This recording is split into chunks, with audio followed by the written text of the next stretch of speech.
আমার যমজ দুই ছেলে মেয়ের মধ্যে ছেলেটা কিছু মানে ফাঁকিবাজ আর মেয়েটা খুবই শান্তশিষ্ট।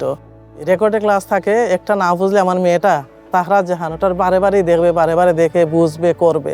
করার পরে ভাইকে ডাকবে, এই মাহিন আয়, এই মাহিন আয়, তোকে বুঝিয়ে দে। যতক্ষণ পর্যন্ত আমার ছেলেটা বুঝছে না ততক্ষণ আমার মেয়েটা তার ছেলেটার পিছনে লেগেই থাকে। এটা দেখে আমি বুঝি আমার মেয়েটা যে এই শিক্ষক ক্লাসটা দেখে যে সে কতটুকু বুঝতে পেরেছে।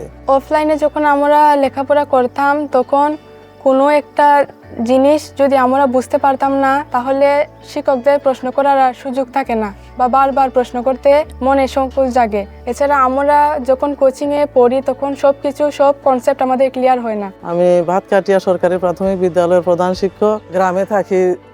ছেলে মেয়েদের লেখাপড়া নিয়ে আমি খুবই চিন্তিত। এখন কি করব, কোথায় পড়াবো? গ্রামে তো ঠিকমতো কোচিং সেন্টারও নাই। তখন আমার ছেলে বলল, ওদের শিখো, এটা অনলাইনে ক্লাস হয়, ওটাতে আম্মু তুমি তাদের ভর্তি করিয়ে দাও। আমি মাধ্যমিক বিদ্যালয়ের প্রধান শিক্ষক ছিলাম। আমিও দেখলাম যে শিকড় ফ্রি ক্লাসগুলো আমার দুইটি ছেলে মেয়ে করলো, করার পরে দেখলাম যে ক্লাসগুলো আসলেই কিন্তু অনেক উত্তম।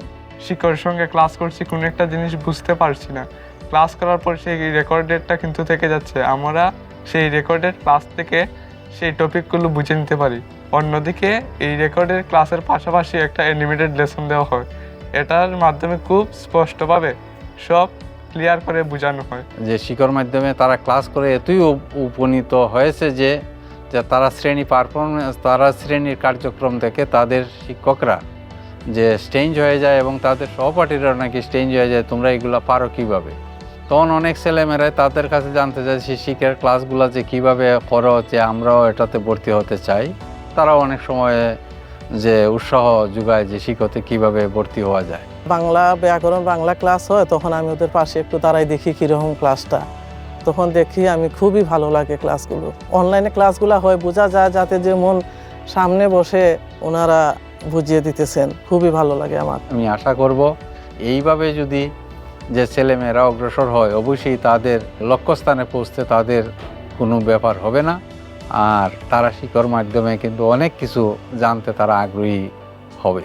শিক্ষতে ভর্তি করার পরে আমি অনেক টেনশন মুক্ত আমার ছেলে মেয়েদের নিয়ে। ইনশাআল্লাহ শিক্ষক যদি আমার পাশে থাকে তাহলে আমি আমার স্বপ্নে পৌঁছাতে পারবো।